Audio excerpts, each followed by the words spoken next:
We're joined from Paris by Mr. Maher Nicolas Firzli, Director of the EU ASEAN Center, and from Washington by Mrs. Ginger Chapman, lawyer and political analyst. Welcome to Q News to both of you, and I would start with you, Mr. Firzli.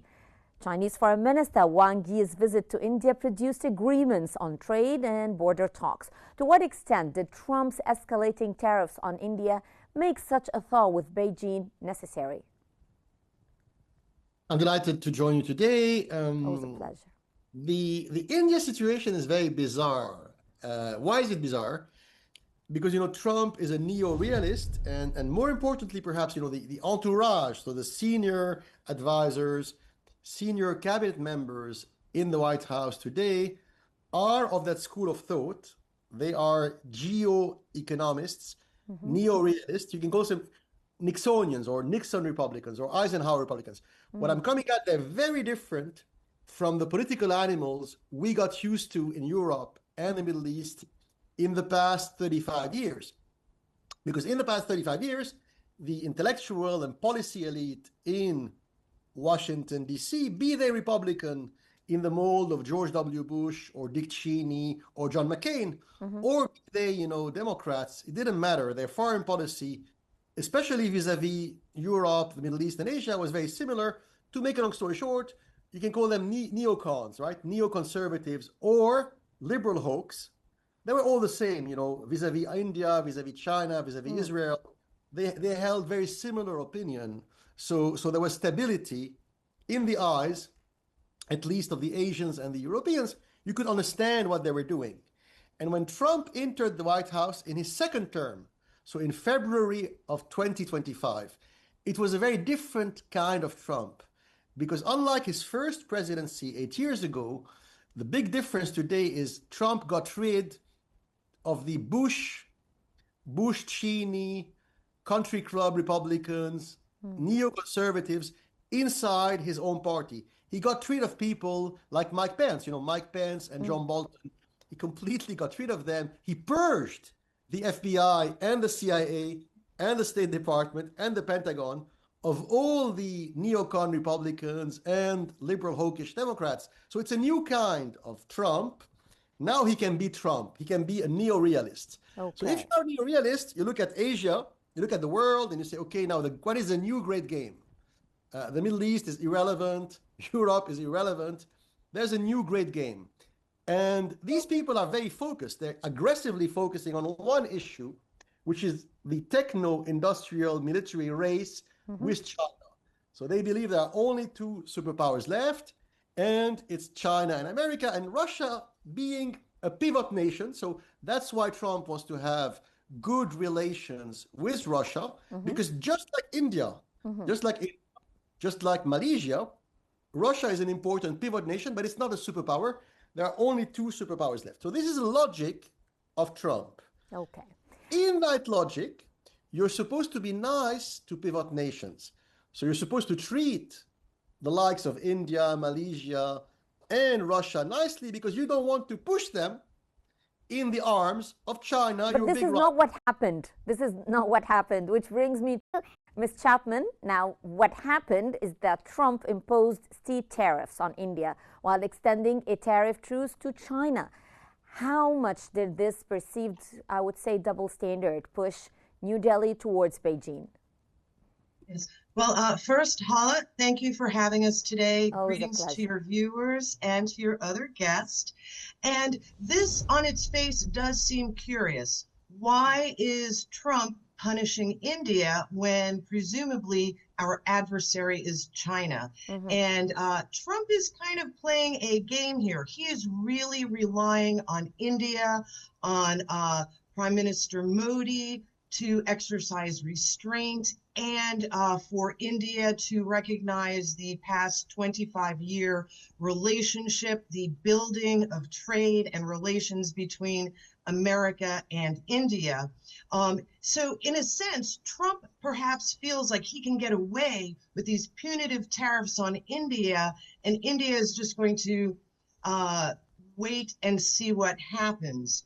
Unlike China, who right off the bat retaliated with a 125% tariff, export ban on rare earth minerals to the United States. So China immediately plays hardball with Washington. So Trump is picking up a little bit of the slack with India. And he's using India in light of a great deal of other complex geopolitical changes that are happening right now. First of all, we know that India has their own problems with China, the conflicts along their incredibly long 1,000-mile border. India also has $100 billion trade deficit with China. This is aggravating to India because they want to export more to China. At the same time, they are getting the input materials from China for the finished goods they need to export to other countries. So they are reliant on China. At the same time, they want to correct their trade deficit. The other thing India has going for it, actually a couple of things. One, India is very embedded in our American immigration system. India gets preferential treatment with H-1B visas. With many different kinds of visas, we rely on India for an educated white-collar workforce to come in. India is viewed as a democratic country, so they're not a threat to America.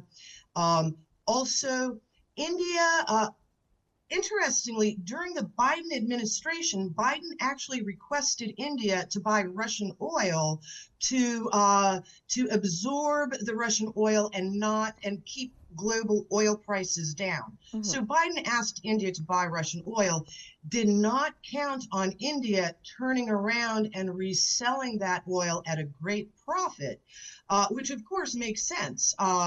So there are many things going on also with respect to the oil, because the two biggest issues with India are energy and trade. So with respect to the oil, if the Ukraine-Russia situation resolves itself anytime soon, if Trump can fix that, then the tariffs on India because of buying Russian oil, that goes away. So India, Modi, they're being very patient. They're waiting to see. This is a good strategy. India has a lot of support in the United States, and we are counting on India to help us contain China. So right now, we need India.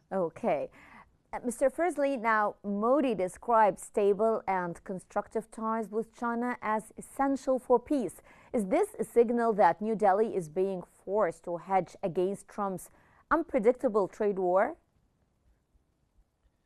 So I think what the Indians are doing, because they have no choice, right? There are only two big players, right? It's only China and America. So if America puts pressure on you, it's classic game theory. You have to either align with China or pretend. And perhaps that is what Modi is doing, right? Pretend that now you are mending fences with the Chinese and you're welcoming the Chinese at the highest level. Why do you think this is pretending? Well, because in game theory, you send signals. So America is not. So America is China's enemy, rival, whatever. And America is kind of India's friend, but it's offering now India tough love. So it's pressuring India. And so poor India has no choice but to at least go through the motion of saying, if you push me too hard, don't do it, please, Donald. If you push me too hard, I will embrace China all the way. So this is what's happening now. Yeah, it's happening now. They're sending signals. So what's happening to India is unfair. So in my personal opinion, what's happening to India now is unjustified, unfair. It may go against the long-term interest of America itself. There's one reason, I think, why Trump is doing it anyway. It's the following. So we now live in the age of geoeconomics. Yeah. What does it mean, the age of geoeconomics? The old barriers separating from on the one hand, the world of geopolitics, foreign policy, military, national security.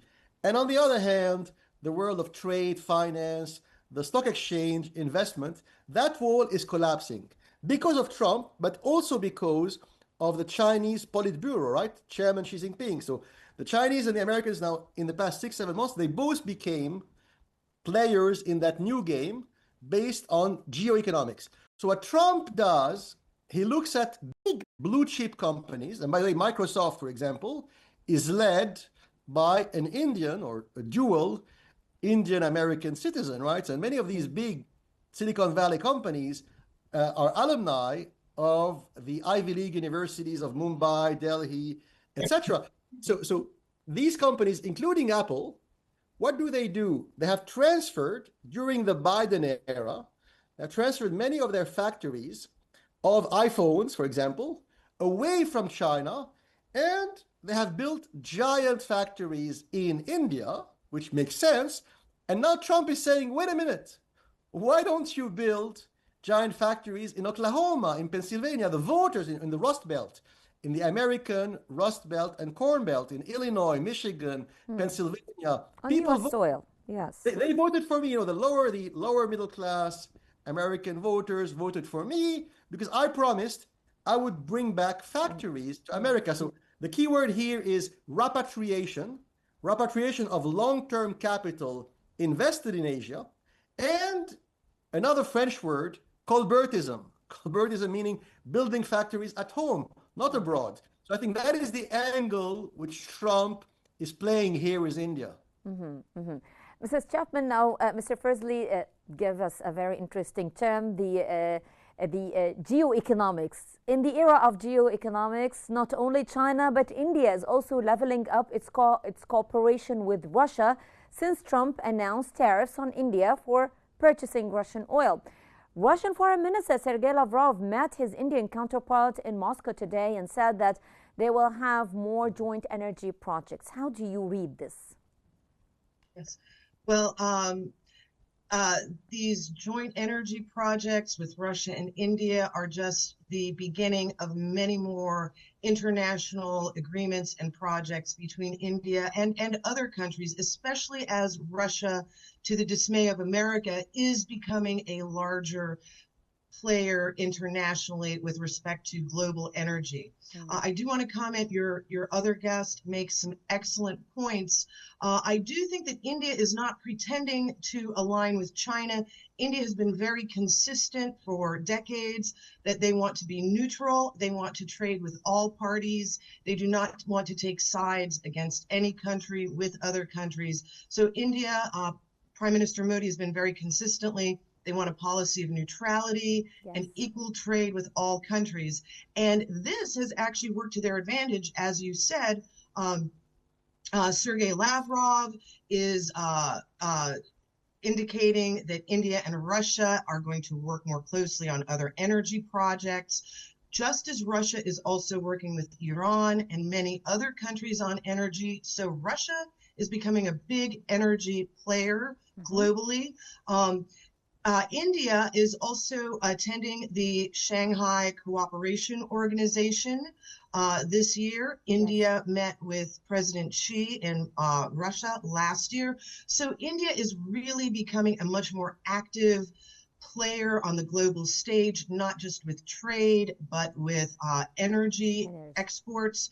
And this is one more sign that as the United States is less able to bully and intimidate our trading partners, as the world becomes a more multipolar, multinodular world, that India is one of the countries that's going to play a greater role. First of all, their population has surpassed China. They are the most, one of the top growing economies in the world at a time that China is struggling economically with their commercial real estate, with their manufacturing. China is actually losing manufacturing to Vietnam, to India and other countries. And while the United States is focused on China as our primary economic adversary, indeed, we are seeing India outshine and outpace China as far as international relations, internal economic growth, and specifically viewed as not a threat to other countries they interact with. With its So neutral the world policy. is changing very rapidly. Countries' roles, geopolitical and economic alignments Yes. at this time. Yes. Mr. Firzli, while Donald Trump imposed an additional 25% tariff to a total of 50% on Indian goods, citing its continued imports of Russian oil, he has not instigated similar actions against China, the largest buyer of Russian energy. Why has Trump spared China the harsh tariffs that he imposed on India? Very simply because he thinks he can afford to be aggressive with India, and he thinks he cannot afford to be aggressive with China, because China, as soon, remember 2 months ago, as soon as Trump hinted that he was serious about slapping very high import tariff on the Chinese, the Chinese Communist Party, central authority called the Politburo Standing Permanent Committee, they met for 1 day nonstop in Beijing, which meant that it was a very serious crisis. And the next day, they told Trump bluntly, you know what? We are going to reduce drastically the amount of rare earth minerals we're exporting to America. And 2 days later, Trump yielded. What does it mean? So we're now witnessing a power play, a very brutal, cynical power play. It's every man for himself. So the only way to withstand pressure is to be able to retaliate aggressively if they pressure you. India cannot do that. Russia can do that to some extent. And China is the only country in the world which can say, no, I'm going to retaliate, so you better back off. Something I want to say quickly, I'm aware of time. So if you look at the flag of modern India, which is founded in July 1947, there is at the center of the flag something called the Ashoka Chakra. So on the one plane, you could say, oh, it's beautiful, it's romantic. The Ashoka Chakra is about Hindu and Buddhist theology, ancient culture. But it goes deeper than that. It has two meanings. And the other meaning, and the founding fathers of India were very self-conscious of that. The other meaning, that wheel symbolizes a modern industrial spinning wheel. That is the other meaning of the Ashoka Chakra. Has nothing to do with Hinduism or Buddhism. It means we want to be a modern industrial nation, because when India was a British colony, they were repeatedly humiliated by the Europeans. They made concessions to the colonizers, to the Europeans, and their industry was destroyed by the Europeans. And so when they got their independence in 1947, they said, never again will we want to be industrialized. And so now when Trump is saying, I want these gigantic Apple and Microsoft and GE production facilities, I want most of them to leave India and be repatriated to Oklahoma and Pennsylvania, I think he should be very careful what he's saying and doing, because he's putting his finger on a very sensitive, profound Indian national issue, which is sacred to all politicians in India, be they center left or right wing, be they Hindu or Janaist or Muslims. It's a critical issue for them, for their national consciousness. And do you think that Trump is aware of that, in your own opinion? I don't know. Usually, as you well know, I often explain and defend the Trump White House perspective. But here, when it comes to India, when it comes to Trump, we don't know. Exactly. I often defend the White House, but here, when it comes to India, I'm not sure what they're doing is super smart. Okay. Mrs. Chapman, U.S. trade with Russia actually increased under U.S. President Donald Trump, yet India is criticized for doing the same. Has this selective targeting damaged America's credibility with India and accelerated the thaw with China? Well, actually, many of the events that have happened in Donald Trump's presidency, and even before during the prior administration, have damaged America's credibility, especially recently, the perception that America cannot keep its word, that we may not be agreement capable when it comes to military negotiations. However, we do see that Modi, New Delhi, India is playing the long game. They have been engaged in 20, 25 years of increasing in depth and meaningful trade and economic interaction with the United States. It appears that Modi is stepping back, taking the long view, playing the long game, seeing how things play out with Donald Trump, because Trump is only going to be in office another 3.5 years. A lot can happen in 3.5 years, but in the long run, this is just a drop in the bucket of time over the longer economic relation.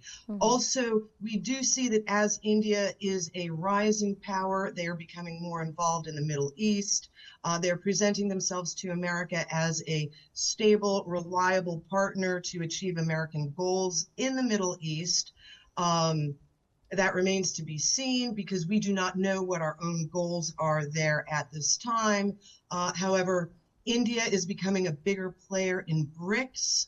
And as the global South economy increases and overtakes the United States, then America does have to face the geoeconomic reality and global trade. We do know that we are not Trump wants to bring investment and factories back to the United States. With respect to the recent Apple trying to build iPhones, it became immediately apparent after Trump suggested that Apple said the iPhones would double in price if they were manufactured in Oklahoma. So they were looking at other things such as building data centers, things that are, they're looking for other investment opportunities in the United States. It's not going to play out the way President Trump thinks it will because the global economy has changed greatly over the last 10, 20 years. Exactly. And in this global economy, India is rising. They're poised. And the United States does need India and positive economic and political relations, especially to counter China and our adversarial relationship with China, and that remains to be seen. Of course. Mr. Firzli, what do you think Trump's strategy will be in the next stage as India, the United States' long-standing counterweight to China, is moving closer to Beijing? Yeah, I agree with Dr. Chapman. So I think, the Indians play a very long game. After all, the game we call chess was born on the border between northern India and Persia. So they are really chess players. That's a fact.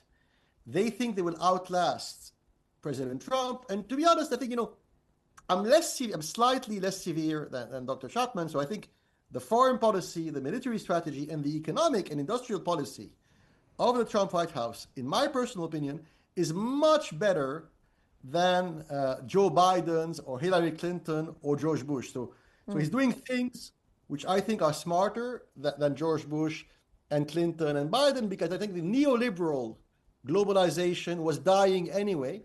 It was dying slowly. So I think what Trump did, he only accelerated an unavoidable phenomenon. Of course. Now, I agree, not everything can be repatriated to Oklahoma and Pennsylvania and Kentucky, only part. And this is where Trump should be delicate when dealing with the likes of Vietnam. Not only India, we have similar situations in countries like Switzerland, a huge investor in American tech and high-tech and pharmaceutical industries. Vietnam, India, perhaps President Trump has been too harsh on them, and he needs to find a balance. Not everything can be smartly repatriated to America, only half of it's enough. And the rest needs to remain in Switzerland and Vietnam and India. And so that's why maybe Trump's last move was too aggressive, and it needs to find an equilibrium point, a good calibration. Okay.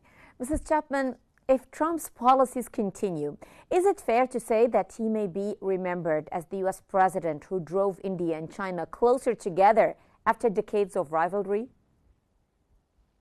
Yes, well, Hala, what we have seen is President Trump has shaken up and realigned many countries' political relations. We see that he has inadvertently strengthened BRICS and alternative banking, alternative trading, and currency systems. So Trump wants to be remembered as a man of peace. We see that Trump desperately wants a Nobel Peace Prize. We've seen Pakistan, other countries calling the Nobel Committee. However, Trump right now, he is trying to rework the post-World War II Bretton Woods economic military powers relations.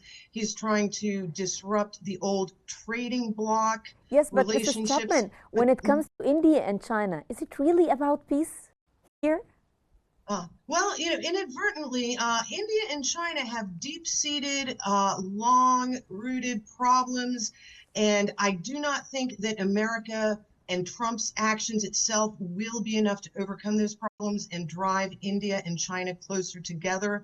However, the relationships are changing organically, much as India's growing economy and economic rise and political rise is organic and happening naturally. We see Trump is more artificially trying to force and bully changes in the economic relationships. Yes. We do see BRICS, India, China, Russia, just by nature, they are going to grow closer together. They are forming greater economic cooperation, and they are forming institutions and structures like SIPs, like the alternative banking systems. So inevitably, they are growing closer together. Yes. The danger for America is not just our bullying driving other countries closer together, but also at the same time alienating ourselves and isolating ourselves from the rest of the world because of other political controversies that we will not go into right now. I get your point. I get your point, and I'd like to thank you so much, Mrs. Ginger Chapman, lawyer and political analyst, and I'd also like to thank Mr. Maher Nicolas Firzli, director of the EU ASEAN Center. Thank you so much, both of you, for the enjoyable and thoughtful interview. Thank you so much.